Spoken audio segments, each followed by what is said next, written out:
Stand by for broadcast. You're listening to Inside Air, a behind-the-wire view of the Royal Air Force, its people, technology and operations.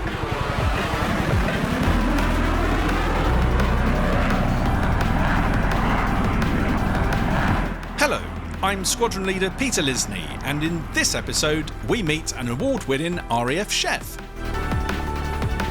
12 years ago, I'd never even picked up a knife, and while walking off the stage with a gold medal at the Culinary Olympics with my best mates and my brothers, it was absolutely unbelievable. Catering's a very emotive subject for everyone, and everybody's got their own opinion on it, so I think if you had a comments book in every section across camp, caterers would still be the one that is filled daily. You're on your belt buckle in the middle of a sandy desert at 19 and you're thinking, how on earth has this happened? I'm meant to be a chef. Like making spag bowl for 500. Also, in this episode, we'll reheat a few stories just in case you missed them, and we'll be finding out who is under the hat this week. What's the best thing about your job? Best thing about my infra job is I get to go and see all the buildings within the Air Force that no one gets to see. All the deep dark corners. Find out who is under the hat at the end of this episode. Now, which is the best profession in the Royal Air Force? Pilot? Avionics technician? Regiment Gunner? Chef Warrant Officer Chris Beavis might beg to differ. I went to the Warrant Officers and Sergeants Mess at RAF Benson to find out why Warrant Officer Beavis loves being a chef, and to find out what life is like feeding the Royal Air Force. I started by asking Mr. Beavis what was his finest hour. I've been lucky enough to have a lot of highlights, and I've achieved a lot, and I've made some brilliant memories. However, my finest hour, I'd say it was more of a finest 15 minutes, was I got on the Combined Services Culinary Arts team in 2014. We went to the Olympics, the Culinary Olympics in Erfurt at the time in Germany, with basically a team of 5 chefs that had pretty much joined together. We'd learn how to be competition chefs with best mates, and then all of a sudden we're in Germany at the World Cup against 60 odd other countries, competing at the highest level, when we're literally thrown into it 18 months before, basically go and see how you get on. We'd worked every hour God sent, lived in each other's pockets for months and months and months, and we stood on the stage with thousands of people around us in this massive arena. And I can't remember his name, but the guy who basically reads out the awards, he's brilliant. He said, and the Combined Services team, and paused for what felt like an eternity. The whole place went absolutely deadly silent. And he said, gold. And, well, our heads fell off. Like all of us, we were peeling us off the ceiling.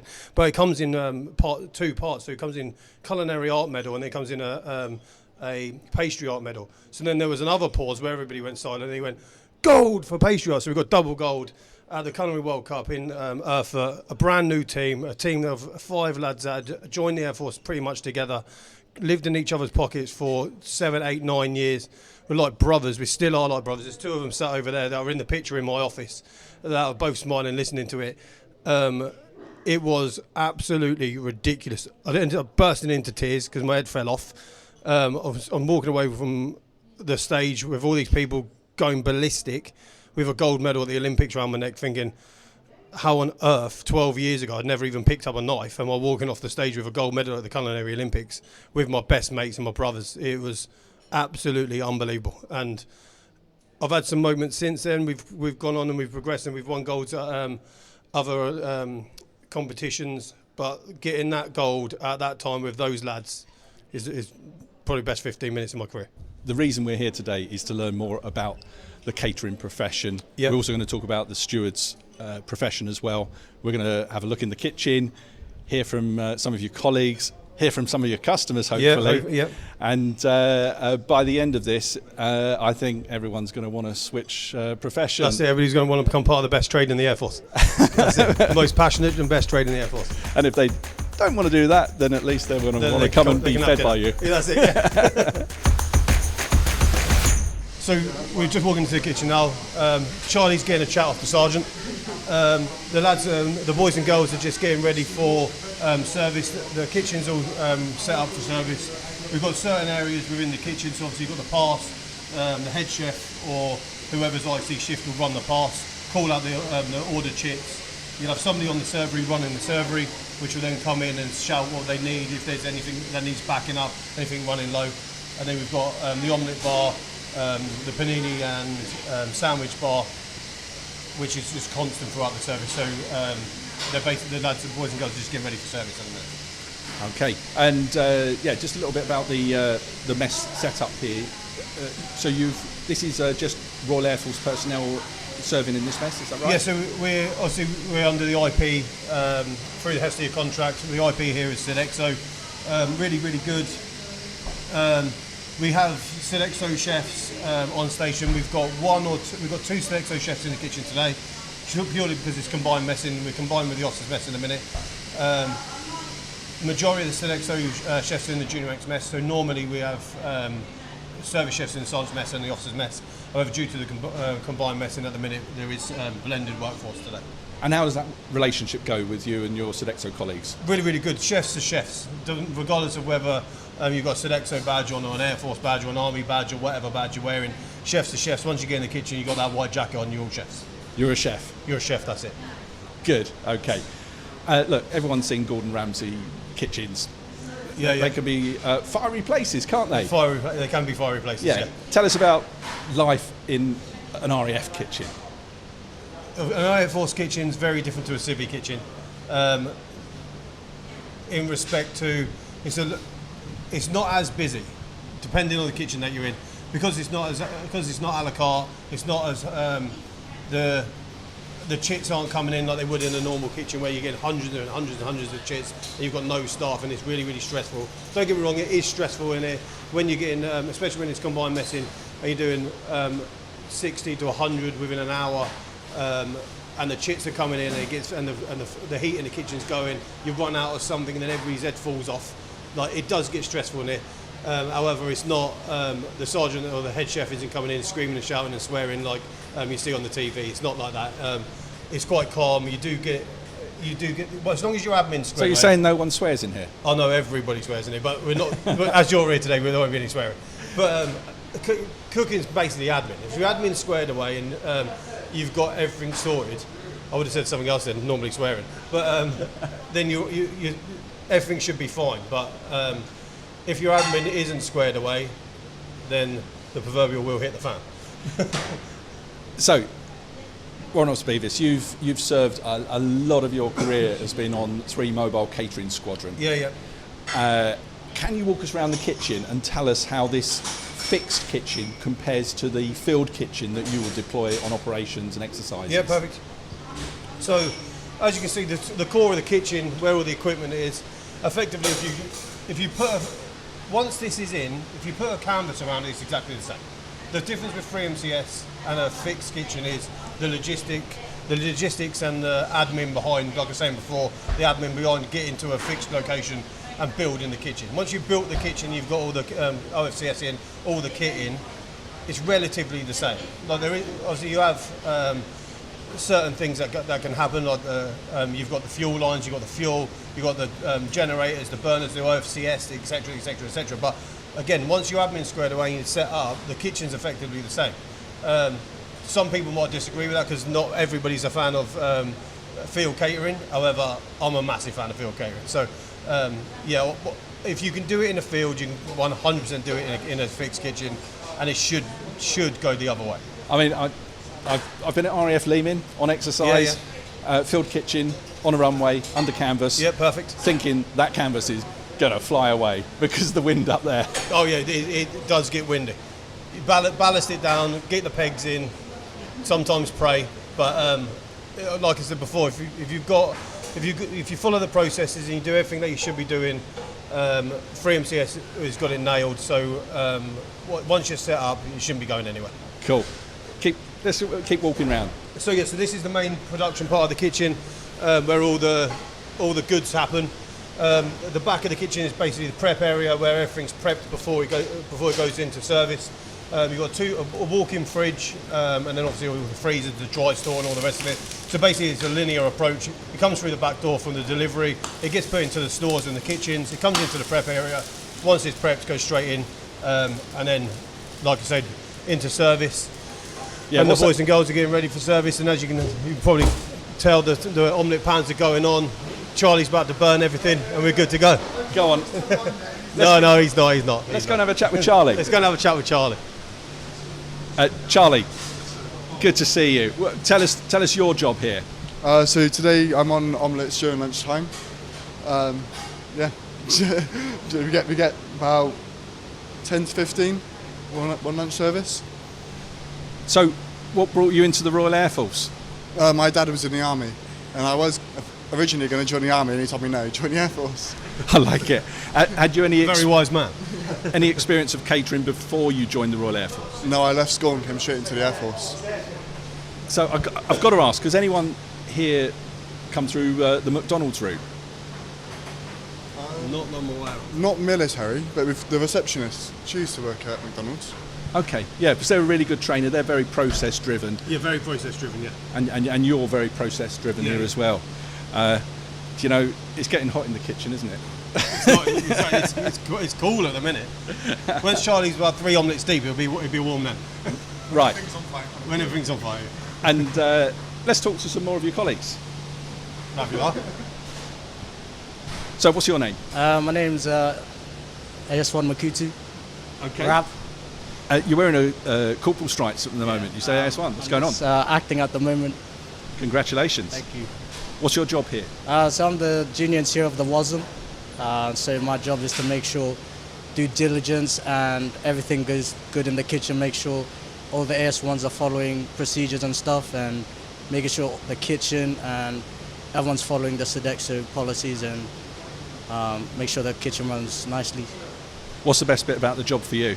I think just coming to work with different people, different backgrounds, is a good kind of morale for the team. And why did you choose catering as a profession? I think because I was cooking at home, I just thought, might as well just stay cooking. So I just thought it's a job at the end of the day. So, yeah. What's your favourite dish then? To be honest, I don't really have favourite anything. To be fair, anything on the plate for me. To be honest. That's a good one. Nice one. Okay. So let's. Now, there's something I've noticed here. There's a couple of deep fat fryers with a couple of pans of chips there. Tell us about nutrition and the approach to nutrition by the Royal Air Force. So we have a thing called the performance plate. The menus and the dishes are obviously laid out by the IP. The industry partner being Sodexo. We're assessed by the Centre of Aviation and Medicine. They put together. They give basically the handrail to the IP of what we should be doing with calories, what nutrition, what we should be having on that plate, basically, for each meal. We then have a 24-day cycling menu, and then the menu is then, which you'll see over there. You've got it's a colour-coded menu, so then the customers can see if it's got a green label next to it, it's a healthy option. If it's got a red label next to it, it's a not so healthy option. If it's got an amber label, it's not. It's a medium. So the reds always go on a Thursday after Wednesday club. But yeah, so we give them every day. The menu is balanced. There's a wide range of options, so the customer can choose. So there are vegan options? There is vegan options, vegetarian options. We cater for everything basically. Dairy-free, lactose, gluten-free. There's options for everybody, so the customer's got a wide range of options. And we don't just have what's on the servery. Obviously, we've got the panini bar, the a la carte menu, the omelette bar. So there's loads of options, and there's every way of staying healthy and getting the calories and the nutrition that we need. And the Royal Air Force is a multi-faith fighting force. Yeah. What do you do to ensure that everyone is catered for? So again, we have halal options. During Ramadan, we put special things in place for that. So we canvass the station to find out who's participating in Ramadan, but then we do everything we can to cater for them. We're very reactive. If anybody comes to us with a dietary need or religious need, we'll do everything we can to aid them. Now, I bet somewhere around here is a suggestion box. Yeah, there's a suggestion. Do you get nice messages? We do actually get nice messages every now and again, and Sodexo have a BHERD system as well. So it's like our Inform system basically, to where they can put suggestions, comments, complaints, that sort of thing on there. That gets heavily used. But yeah, the suggestions book is like I was saying before. Catering's a very emotive subject for everyone, and everybody's got their own opinion on it. So I think if you had a comments book in every section across camp, caterers would still be the one that is filled daily. Now this is a flying station, really important station for the Royal Air Force. Tell me about the relationship between catering and flight safety, and in-flight catering. So yes, we have a lot of in-flight catering. All in-flight catering is done through the Junior Ranks Mess, so they put their in-flight requests in through the Junior Ranks Mess. We do at the minute the flying schedule's obviously it's quite fluid at me because obviously the Pumas have gone. However, we still have quite a busy flying schedule, and the in-flight rations are really heavy. We're not like a fast jet unit where, like say Marham, where we have an aircrew feeder where there's an actual other kitchen on the airfield. Unfortunately, we don't have that, but we still do the in-flight catering. And how does that translate into the field? So when you deploy overseas, do you take a full catering team with you? Do you employ local chefs and stewards? I've never been on a location where we employ. In Afghan Iraq we do, but when we all the time we're deployed with the squadron or 3MCS, we always recruit for KPs. We always recruit locals, but chefs we just take a full brigade up. Right. Okay. I mean, we've both served in Afghanistan. I remember there being a chef out there who was quality control. Just making sure that what was, but because it was one of the contractors that delivered. Yeah. So in those larger scale operations. Once we've set the initial up and we're however many months, years in, that's when we start transitioning and bringing civilian counterparts in, and then we have a blended workforce. Okay, and just I did mention the chips, but also in sight we've got a table full of vegetables, carrots, broccoli. Yeah, that's in the prep part. So they'll be prepping for dinner service tonight. So whilst lunch service is in full swing, dinner will be prepped for tonight. Okay. So what year did you join the Royal Air Force and start your career? 04. Joined August 04. August 04. Is there anything in the kitchen today in terms of equipment or process that wasn't around when you joined? The IP wasn't around when I joined, so we were DMR when I joined. DMR? Daily messing rate. So we didn't have. We managed everything basically. So we had catering accountants and we run all the day-to-day management of the kitchen. We didn't have an IP counterpart basically. So. That's when we had the old DMR days, so we would get your daily messing rate, which was £3.20 or whatever it was back in the day, and then we would write the menus, we'd do the 24-day cycling menu, we'd do all the accounts, we'd manage and run everything basically. Okay. So that's the biggest difference from when I joined. Kitchen kit and equipment, it's obviously newer equipment, but the basic layout of the kitchen hasn't massively changed really. Right, okay. I mean, for a long time presumably, same principles. Same principles. Obviously cooking fashion, as you could call it, changes, and styles of catering and styles of cookery, and with like the rise of Heston and the rise of chemicals and all that sort of thing, those sort of things obviously change daily.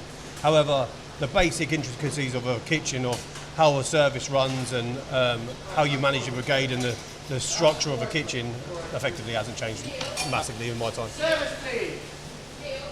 What about ultra processed food and its use, people embracing it, avoiding it? Ultra processed food, I'm not a lover at all of ultra processed food. I'd rather get a really, really good ingredient, really locally sourced, and serve it as it should be, not much being done to it. But in this, where we are now with the cost of living crisis, everything getting a bit tighter, it has to be utilised. So, because the value for money you get from convenience products, you can't really go against it. However, there is a good blend of fresh and convenience within the menus. There's a lot of fresh options, a lot of things cooked from singular ingredients. However, there obviously is that element of convenience products. As far as people using the mess, rather than using their own improvised kitchens in the blocks and so on.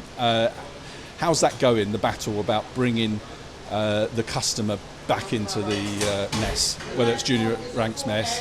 Yeah. I think it depends on the unit. Some units I've been to, like specifically this unit, the mess is really well attended. Like we give it half an hour, going to the dining room will be absolutely full. Same with the junior ranks mess. Junior ranks mess is a busy mess. But if you go to some other units, the messes just aren't used. So I think the use of the mess isn't IP or RAF, let's say, defence caterers specific. It's the relationship with the messing committees and how the individuals actually utilising the mess feel about the mess and what the ambience and the camaraderie within the mess. It depends on your unit. If you've got a really good messing committee, you've got a really good cohort, the mess will be used. So I think the question and the focus needs to be on what the messes are giving to the messing committees, which will then naturally bring them in, not is it the chefs and the food that's bringing them in. So I think it depends on what mess you're in or what unit you're on as to why they either are or aren't used as a mess. So you're saying that it's about the mess experience, not just the food that's delivered? Yeah, if the experience in the mess, it's the same as a hotel. If you go on Trustpilot and you see a hotel with a 1-star review, you're not going to go. But the food might be absolutely exemplary. But because the hotel isn't great or all the services that go with it isn't great, you don't go. So I think that's a massive thing that we need to look at as to what are the messes offering for your mess subscription. How can we work with the IPs to deliver a better service throughout the whole mess, which will then naturally fall down to people and the personnel coming in and using the mess day to day, and for just like using the ante rooms and all the facilities that go with it. That's the questions that we need to be asking. Now, got to draw on my personal experience here is when I've been on overseas exercises and I hear that 3 mobile catering squadron are going to be there as well. I feel really happy because no one likes to be hangry. No one wants a hangry person. But I've also seen that sometimes when you deploy in the field, you still use the ration packs. Yeah. And tell us about how you combine a ration pack that's designed to survive nuclear explosions. How you actually deliver something that's really tasty in the field. Yeah. So we have to use when we deploy, we have to use the ration packs. That's built into the budget. So a percentage of the rations that we get are ration packs. So you have to be.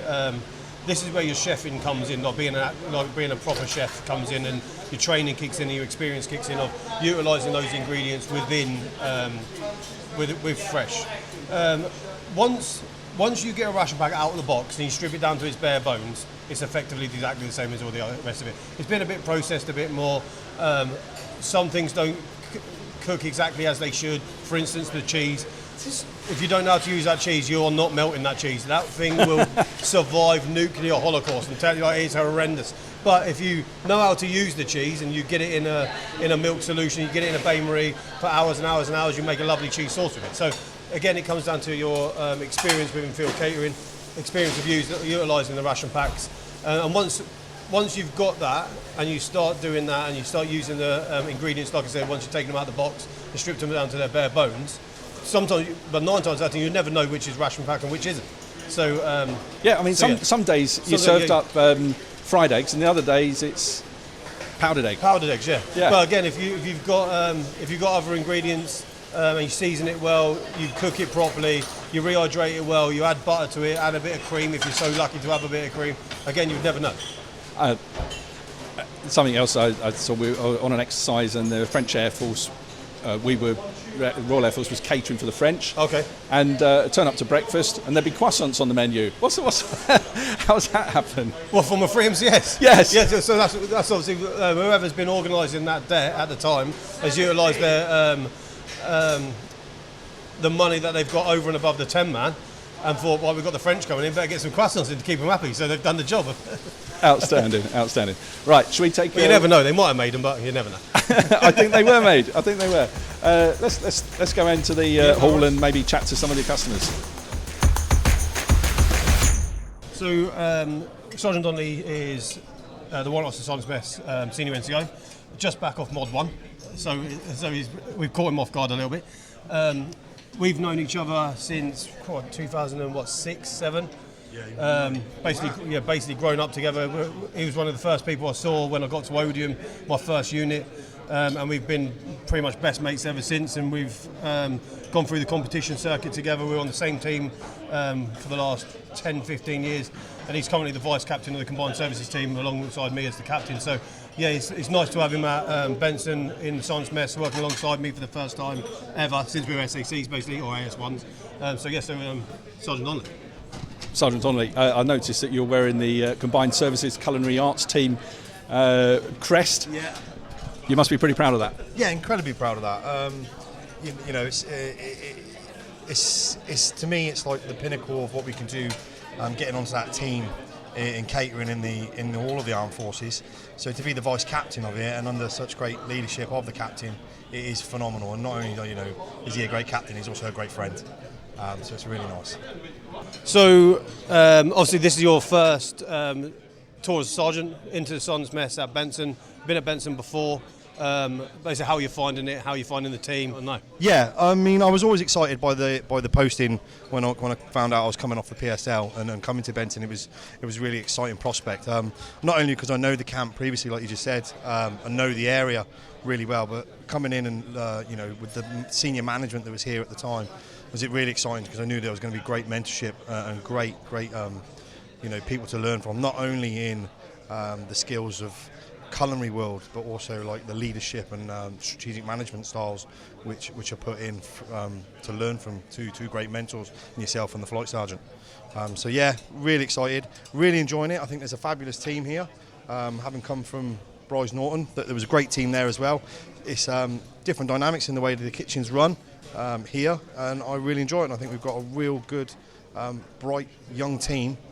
Certainly they're getting a vested interest in competitions, which is great to see. So what would you say is the highlight of your chefing career and the best part about being a chef in the Royal Air Force? The highlight of my career probably just happened ever so recently. We had the CISCAT Sponsors and Awards dinner, and I was the very proud recipient of the CISCAT Outstanding Achievers Award for 2025, which is the person who the senior management of the Combined Services Culinary Arts team believe has made the biggest contribution towards the team of that annual award. So that was an amazing high, and to receive that in front of the team that I'm currently with, and to have my name etched into that medal alongside some of the great chefs that have come before me is a real outstanding achievement. What I enjoy most about being a chef in general, or chef here? Chef in general. I love the fact that there's no boundaries in regards to the creativity that we want to do. It's constantly, we're in a trade where it's constantly evolving. Nobody ever knows everything, and there's new things, innovative things every day. Every turn you go onto social media or you look at your colleagues and things like that, there's always something new or something else to learn. And I just love the fact that catering just never stops still. There's always stuff to do. Agreed. The TV programmes, Great British Bake Off, MasterChef, all these. Are you a fan or not a fan? I am a fan. Obviously, we're both a fan because we've had mates that have gone on to MasterChef and done very well, and gone on to Bake Off the Professionals and obviously won it. So, but other things like Saturday Kitchen. Yeah, so I do. I mean, are you sitting with the kids watching it every week? Yeah, big fan of all the TV programs. Like you say, Great British Menu has been a great one over the years. Although I do find myself probably more now influenced by the shorter videos that you see on the social media aspects, as opposed to sitting down and watching a half-hour TV program. They're a little bit more. They just cut to the recipe and cut to the product, and from a chef perspective, it's that snap and quick quick video that you really enjoy. The amount of knowledge now on social medias, YouTube and Instagram, it's at the end of your fingertips now. So you can constantly learn. However, if anybody's listening that wants to get us on Great British Bake Off or any of these programs, just reach out. And you've got your own Insta accounts anyhow, haven't you? Yeah, we've got our own Instagram accounts. Social media is a massive thing now, especially when we're doing the competition circuits. You don't realise how important it is getting your name out there, getting a presence on social media. don't get me wrong, social media is a good thing and a bad thing. It's got a lot of negatives, but however, I think the positives outweigh the negatives with regards to social media, especially within our trade. And the passion comes through on social media, and you can learn so much. And you've basically got to have a social media presence if you want to get on and learn things and showcase what you can do, and it basically makes an online CV for you. So, Warrant Officer Beavis, should we go and chat to some customers? They're all turning away, but yeah. Standard. Yeah, basically talking about the messing. What do you think of the mess? What do you think of RAF Benson's mess? The food offer. Basically, what's your experience? I believe the new menu is a lot better now compared to what the old one was like. I think the options are better. I think the quality of food is better now as well. I think the chefs get a bit more out of it as well, by what I've heard and I've spoken to them, really. All round, I think it's a lot better than what it used to be. Cool. Basically. What about the experience of the messes outside of the actual kitchen environment? Yeah, we have a good social. Now we've got a few things going on. I think the mess committee do a really good job. Yeah, I agree. And there's lots of bits and pieces that go on. So it's really good. Yeah. So here with a helicopter aircrew, what's your perspective on in-flight catering? I think there's definitely room for improvement in perhaps how they reflect our role. So we could potentially be in a cab for 6 hours at a time, managing the safety of the aircraft and other people inside it.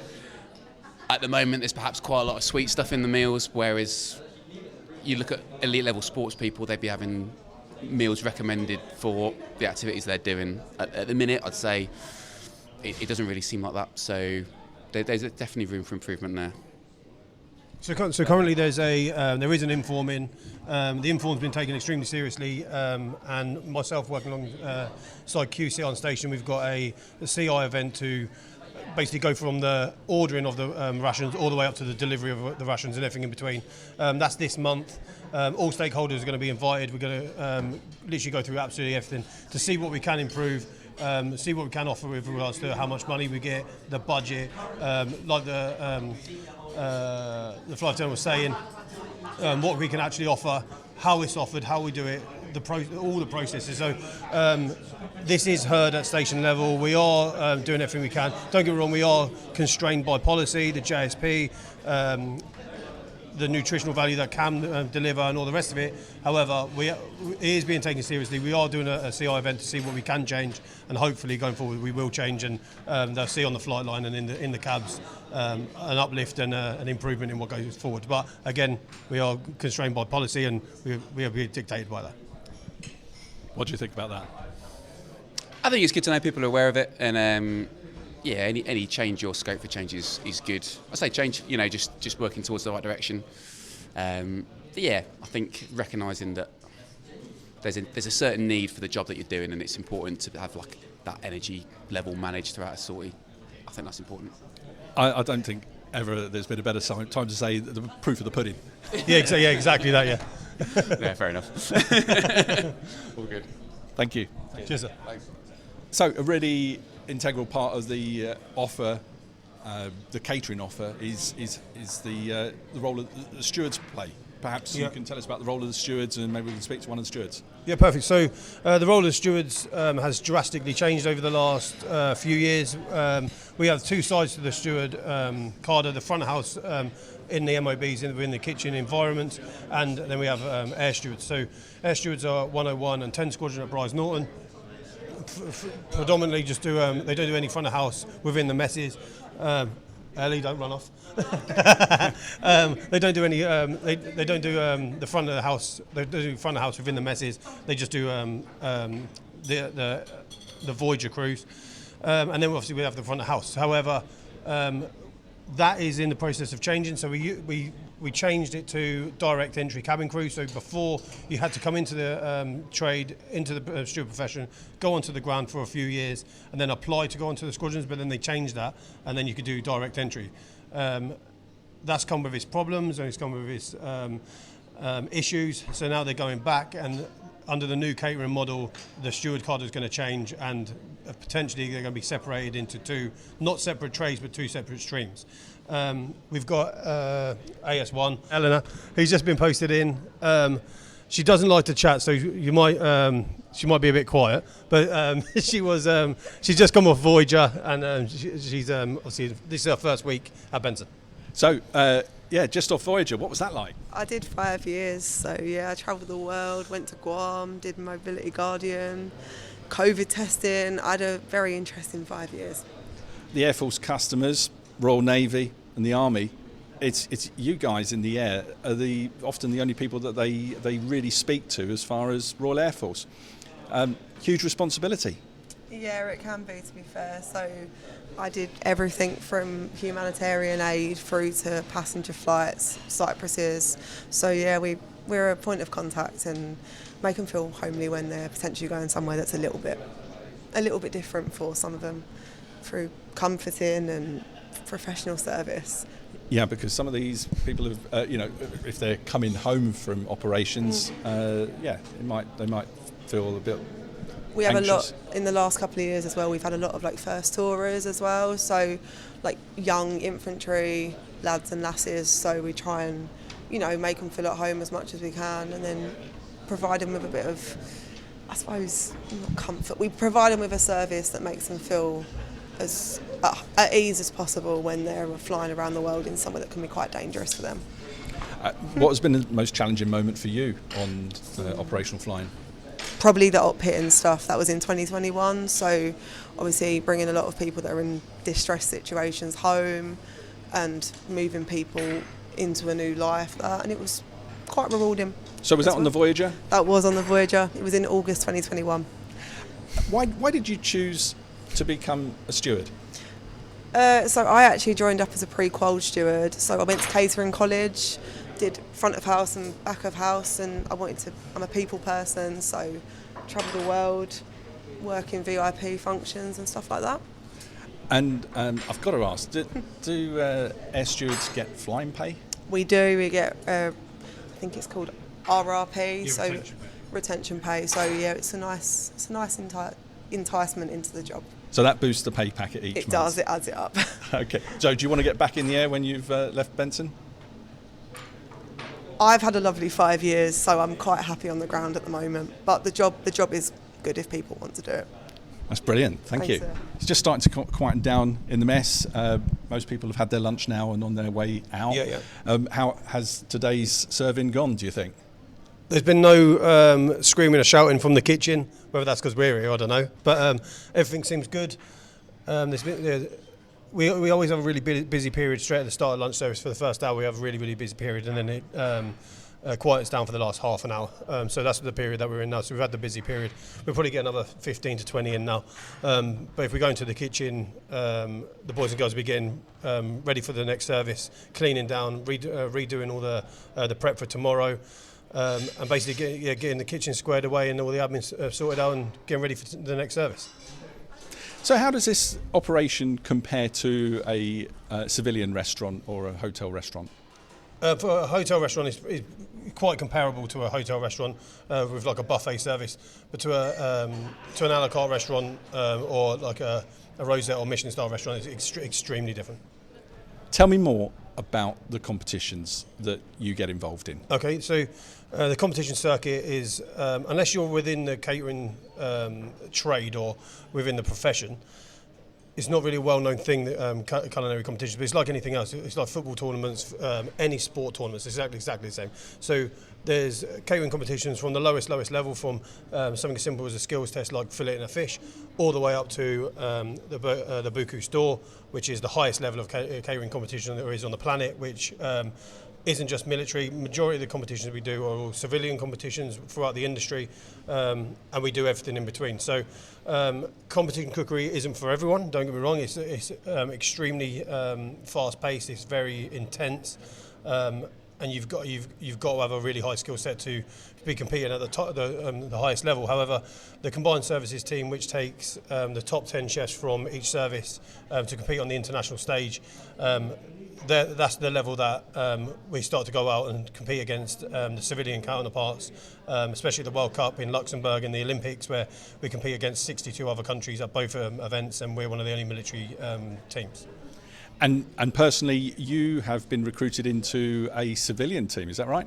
So I was lucky enough. So I've been on the Combined Services team for 10, 11 years now. And then through like we were talking about before, through Instagram and through social media, I was lucky enough to be asked to come on as a mentor onto the Team UK Bocuse d'Or team. So basically, that takes three chefs, one head chef, let's say, and one commie, and then a coach, and then they go, and then each team. So the Bocuse d'Or is regional first, so you have Europe, America, South America, Asia, etc. You compete in those individual events. Our one was in Norway, and then the top teams, the top 4 or 5 teams, then go on to Lyon to the final, where you compete against all the finalists from all regions from across the world, and then you compete there in Lyon, in the home of Paul Bocuse, to be crowned who is basically the best competition team on the planet. We went to Norway, we come 4th in Europe. However, won the best plated main course. Then we went on to Lyon and come 5th in the world. So, as a service chef that joined, never been in the kitchen before, never even thinking about really being a chef, to end up in Lyon. I remember sitting there next to Thomas Keller, chatting to Thomas Keller about a chicken dish he'd done on TV about 5 or 6 years ago, thinking, how on earth am I sat with Thomas Keller at the Bocuse d'Or as part of Team UK with the band that we take to the World Cup, the Football World Cup, the band behind us playing, sat next to Thomas Keller with all these Michelin chefs in the home of culinary excellence, basically. And I was sat there as a little Air Force chef thinking, how on earth have I ended up here? Not that I was complaining, but it was a surreal moment. That sounds a little bit like imposter syndrome. Oh, it was ridiculous. I sat there and I was thinking, how on earth have I ended up here? But not complaining at all. This is the opportunity you get if you're willing to put the work in on the competition circuit. You're willing to work through the ranks, get onto the Combined Services team. These are the opportunities you will get if you work and you commit to competition cookery. And you are cooking alongside the world's best there. You talked about, you mentioned the Ritz as... Yeah. So all the chefs on the team, of all the chefs, the president and the mentees, I'm the only service chef and the only chef that hasn't got a Michelin background. Everybody else works in a Michelin star restaurant or owns a Michelin star restaurant. Can you get a Michelin star as a service chef?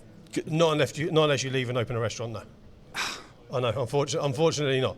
But to be in the mix with them, and given and almost we do a dish and then we'll talk about it as a team and we give advice, and I'm giving advice and guidance and coming up with a couple of ideas, and they're taking it on board. Sometimes I was pinching myself, going, I've got 2 Michelin star chefs here, like actually listening to what I'm saying and changing things based on what I'm saying. Like, so it's a bit surreal because we're not from that background. Sometimes you think to yourself, I might not be able to compete at this level, because it is a massive step up. However, service chefs are good, and we're a very passionate trade. We're very passionate people. We want to learn. We want to do well, and we can compete. The top chefs in the military can compete at that level, and we do put it on them, and we do compete. And when we turn up to these events, our civvy counterparts look at the Combined Services and go, "We're in for a tough day here," because we will put it on them. And you look different as well, because the way you're dressed. Yeah, we look different. We compete differently. We talk differently because we're completely separate from the industry. However, when it comes to putting food on a plate in the big stage, we put it on them, and we like our old president said, we swing and we fight above our rank, and they know about it. When we turn up to the World Cup and the Olympics, the Nordic states and the big players know when the Combined Services is there, because we will put it on them, and we do well, really, really well. So we've talked a bit about budget. Yep. And let's just remind us, we know when we go to the mess how much we have to pay for a meal, which we figure out the budget isn't that great for. How much did the lunch today cost? What were you working on? So at the minute we're working off cost plus VAT. So whereas before under the old DMR system we would get £3, however it was a day, and then we would take that on, and then we would plan the meals out. The new dining offer is cost plus VAT, so whatever it costs plus VAT, that's what the customers charge, and then they're charged based on what they take off the servery. So you could have a lunch, let's say for instance, an omelette, a 3-egg omelette with cheese and whatever for £1.20, however much it is, or you could have everything off the servery and pay £5-6 and everything in between. So it's really based on what you want. Everything's individually priced and portioned, and it's cost plus VAT. Okay, but you'd never see a plate that's more than £5, really, do you? No, never. Unless you're having every single thing on the servery, no. No. And you try and get lunch for £5 anywhere else. Yeah, exactly. Yeah, anywhere else with the range of options that you've got, how fresh it is, and also you've got the a la carte service, the different bars, the omelette bar. So yeah, there's a wide range. So when you're cooking in competition, what would you say is the cost of the ingredients that you're putting into the dishes that you're making? Well, it depends on the dishes. Just it depends on the dishes. So, for instance, there's 2 parts to the competition. You've got a cold part, which is culinary art, and then you've got the hot kitchen, which is like a 3-course or a 5-course for anything between 60 and 120 people over however many hours. For instance, we've just done a lobster dish, and there's caviar on it. The caviar is £120 for 500 grams. So okay, and one tin would probably do 3 or 4 plates. How do you think your colleagues in the team and your competitors, how do you think they would cope with £2 or £3? I don't think they would cope.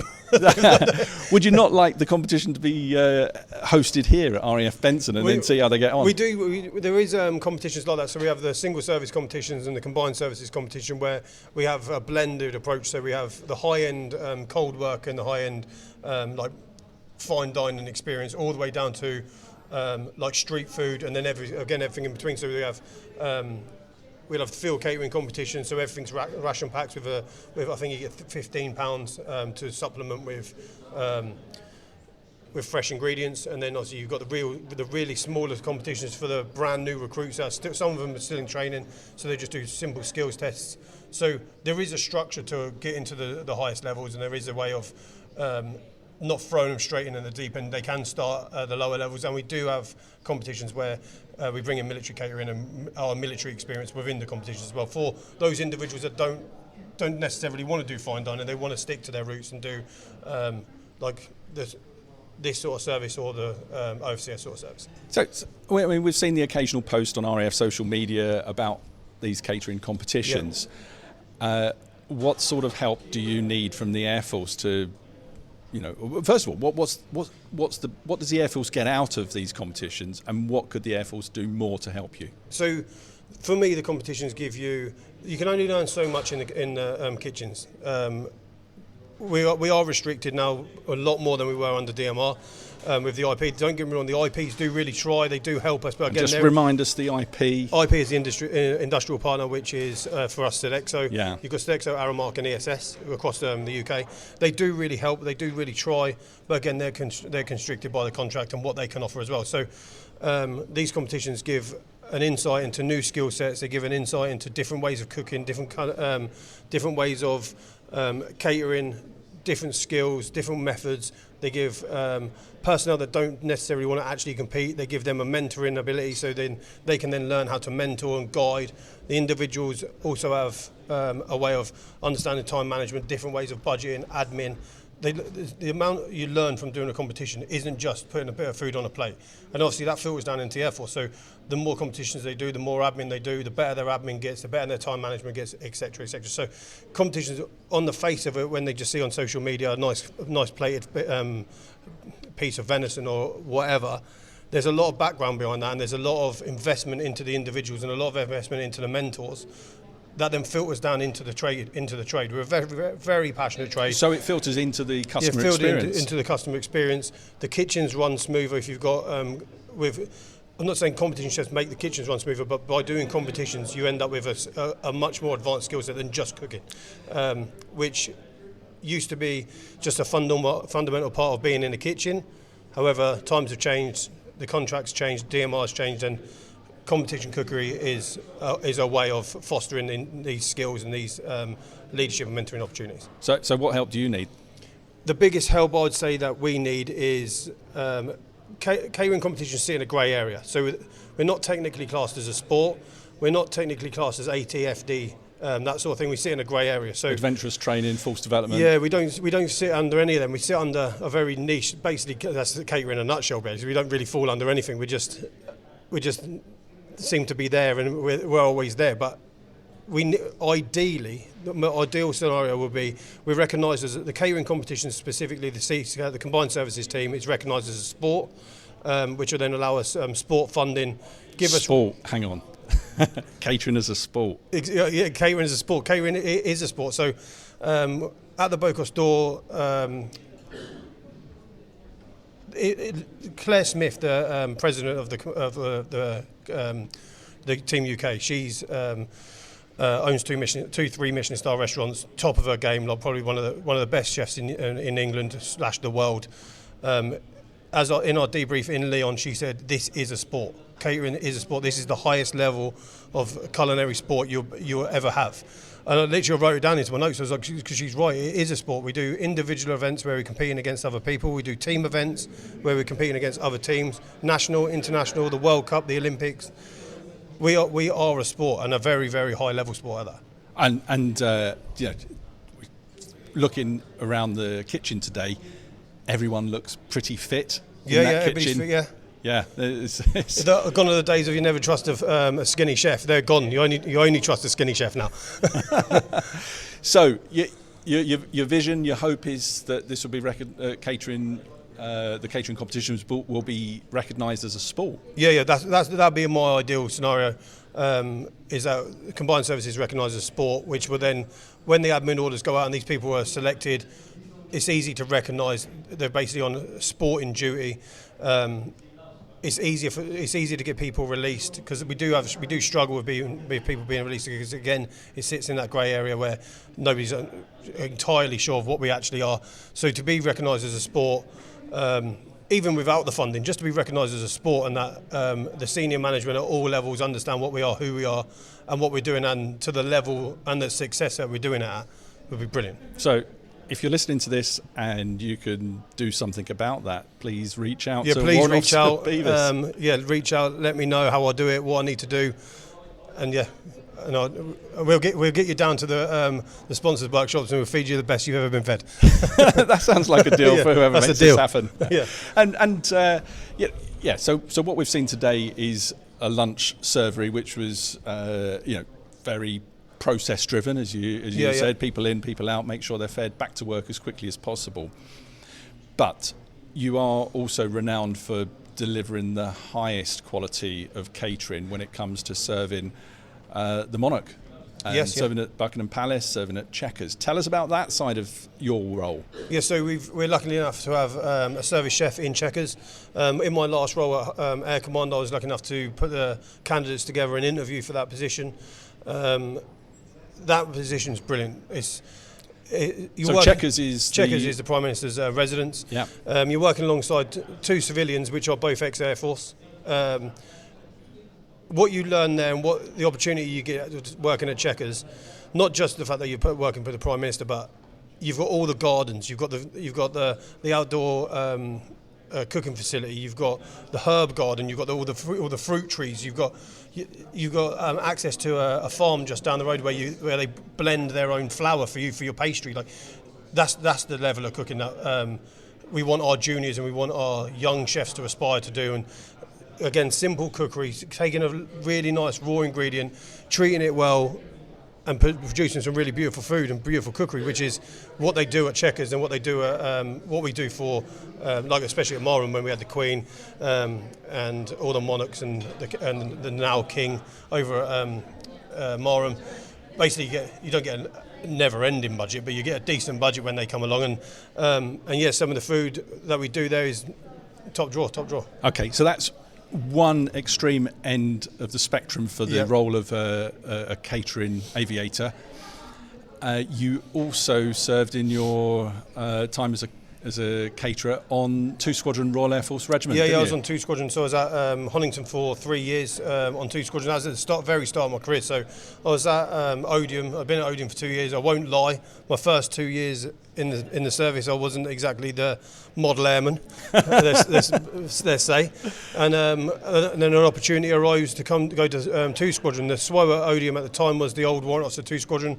He implored me to go. He said, go, they will sort you out, they'll get you squared away and get you ready. So I went to 2 Squadron, and they'd done exactly what he said they would do. They basically snapped me back into line and got me on the straight and narrow. And then I was lucky enough to go to Iraq with them, not in a chef-in capability. I basically went out there as a I will do what I'm told job. Okay. So yeah, in the time I was there, I'd done the WMIC driving course. I was doing signals for a while, comms for a while, run the armoury for a while. So yeah, we've done a bit of everything. And were you out on patrol? I didn't go out on patrol. However, you didn't need to go out on patrol in 2008 because we were being rocketed every night. It was a terrible time, if I'm honest. We were going rocketed every night. Some nights it would literally rain in rockets. So going from 2.5 years in the Air Force and then being at Odium where everything's lovely and you're just in a mess, to then all of a sudden you're on your belt buckle in the middle of a sandy desert at 19 and you're thinking, how on earth has this happened? I'm meant to be a chef, like making spag bowl for 500. Like, so that was a bit of a reality check. But again, this is the crossover. So yeah, we are military chefs and we are catering professionals. However, you can go into these roles where you are going to be required to do different things, and this is what makes you as a person. And these are the sort of things that you have to adapt and you have to grow, and this part of being in the military. So it's all well and good being in a civilian kitchen where, yeah, you might be working under a Michelin-star chef, but if you want a varied career and a varied lifestyle with things that throw curveballs in, join the military, because that wouldn't have happened for a normal chef in a normal restaurant. Okay, so you're a warfighting chef who joined the Air Force, as I understand, with no. Why did you choose catering? Because you didn't have a background in catering. No, I didn't have a background. So I joined the Paras when I was 15 and 9 months. Tell us about school. Let's go back to. School was never. I don't want to sound arrogant, but school was never hard. Like it was. I was always a sportsman. I would play basketball, football, judo. Went through primary school, then went to secondary school. My secondary school at the time, politically speaking, wasn't the greatest in the world. There was a lot of issues at that school. You weren't expected to achieve anything. When I done my first exam, where they basically forecast how many GCSEs you were going to get, I was forecast 0, which was ideal. But left with 11 A to C's. And then I got to the point where I was like, I don't really know what I wanted to do. I had all these ideas of this, that, and the other. I've always had a job. I've had a job since I was 11, working in markets and working at home base. So I've always been a worker. I've always been a workhorse and liked to graft and liked to earn my own money. So, but I just didn't know what I wanted to do. And then we had a day where loads of people came down to the school, and basically a career day. And the Paras were like, well, join. You can join at 15 and 9 months. So I joined the Paras, done my 2-week selection, realised that this was the worst idea of my life, so quickly left. Went to college for 18 months, done a 2-year college course in 18 months, and then thought, I'm not a massive fan of this either. Don't really know what I want to do. So I went to the AFCO, and as it went in, the RAF the Air Force Careers Office. He was like, come over here, we'll give you a brew. Gave me a brew, sat me down, talked about a few things, and I joined as air traffic. Okay, right. There's so many corners here. And then got into training, and after a few weeks in training, we had another chat, and they were like, "Are you sure you're happy with your trade?" And I said, well, not really, I just joined because it's something to do with aircraft. And the lady was like, let's take you down to CTS to go catering training squadron. So I went down after about 20 minutes. I was like, yeah, this seems like a bit of me. Then retraded there and then. And when I finished basic training, went down to the catering school, and here we are. Wow. Yeah, I guess that person, you owe them, don't you? Yeah, that's it, yeah. Never been in the kitchen before, never held a knife before. Always interested in cooking. My nan was a brilliant cook. My friends, my really good mate from back home, Mike, his dad was a brilliant cook. Always watched the cooking programmes and everything, but never thought of it as a career. And then got the opportunity to go down to the catering school and thought, you know what, give it a go. And turns out it was one of the best decisions I made. What does the future hold for Warrant Officer Beavis then? Are you going to be future Michelin chef? Are you going to have your own place one day? Future for me at the minute is develop the junior chefs in the Air Force, develop the Combined Services team. We're in a position at the minute where the spine of the team is moving on to bigger and better things. We need to invest in the junior chefs. We need to mentor and guide these junior chefs and change the dynamic of CSCAP from just recruiting the high-level performing personnel to grassroots teaching and mentoring. So that's my vision at the minute for at least the next 2 years, is to get the Combined Services team and get our junior chefs, give them the skills that they need, teach them, guide them, get the passion back into the trade. And yeah, really, basically, it's all about passion for the trade and getting everybody loving food again. It's great to see. I'm sure our listeners are going to agree with me when thinking you are absolutely light blue through and through, aren't you? Yeah, light blue and white. Cut me in half. I'm light blue with a chef jacket on. Chef Beavis. It's been really wonderful speaking to you on Inside Air. We wish you all the very best for the future. Thank you very much. Everybody that's listening to this, follow the CSCAT Instagram page. You see what we're doing, where we're going. We've got the World Cup coming up in Luxembourg next year. There's a lot going on, and you see what military caterers can do. We'll do that for you. Perfect.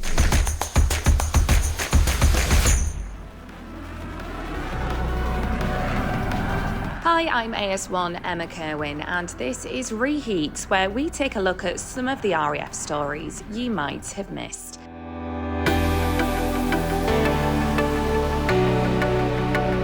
Big news from number 10. Prime Minister Sir Keir Starmer's unveiled the Strategic Defence Review, and it's a major moment for UK defence. He's announced the UK military is shifting to what he's calling warfighting readiness. That means investments across the board, including for the Royal Air Force. For the next generation RAF, that means F-35s, upgraded Typhoons, next generation fast jets through the Global Combat Air Programme, and autonomous fighters. On top of that, 6 new munitions facilities will be built in the UK during this Parliament. Elsewhere, 2 Royal Air Force Typhoon FGR-4 aircraft have been scrambled for the 4th time in 7 days from Poland to intercept unknown aircraft leaving Kaliningrad. The jets were mobilised from the 22nd Tactical Air Base in Malbork. On a recent intercept, the jets identified 2 Russian Flanker H aircraft operating close to NATO airspace. Staying in Poland, RAF Eurofighter Typhoons and Swedish Air Force JAS-39 Gripens have been training together for the first time since the start of their joint deployment to Malbork. The British Typhoons departed the airbase there first to simulate an adversary formation, with the Swedish Gripens being scrambled to intercept the Typhoons, supported by a German Air Force A400M air-to-air refuelling aircraft. And RAF High Wycombe's just become the new home to the UK's National Space Operations Centre. The Right Honourable Maria Eagle MP from the Ministry of Defence and Sir Chris Bryant MP from the Department for Science, Innovation and Technology joined Air Chief Marshal Sir Richard Knighton, Chief of the Air Staff, to officially open the facility. 5 members of UK Space Command were awarded their Space Operator badges, recognising the expertise and professionalism they bring to this domain. That was Reheat for Inside Air. I'm AS1 Ben Russell, and this is Under the Hat, where we get to know an aviator in less than a minute. Name you're known by. So my name is Flight Lieutenant Del McQuaid, so it's Delphine, so people always get tripped up and call me Adele, but it's just Del. What's your profession? I am People Ops and I'm currently based at RAF Lossiemouth. What's the best thing about your job? Best thing about my infra job is I get to go and see all the buildings within the Air Force that no one gets to see, all the deep dark corners. Hardest part of your job? Hardest bit of my job is the amount of toilets that we can't flush. Best location you've served? RAF Lossiemouth, every day of the week. So you're on the beach, you're in the forest, you're in the mountains, and it's the best place on earth. What bit of luxury kit do you never deploy without? I'd have to say Cholula hot sauce. And what's your proudest moment in the RAF? I was really lucky enough to work alongside the Chief of the Air Staff, and I handed him his rank slides as he became a 4-star, and that was a big moment for me. Thank you, Flight Lieutenant McQuaid, for being the latest aviator to appear on Under the Hat.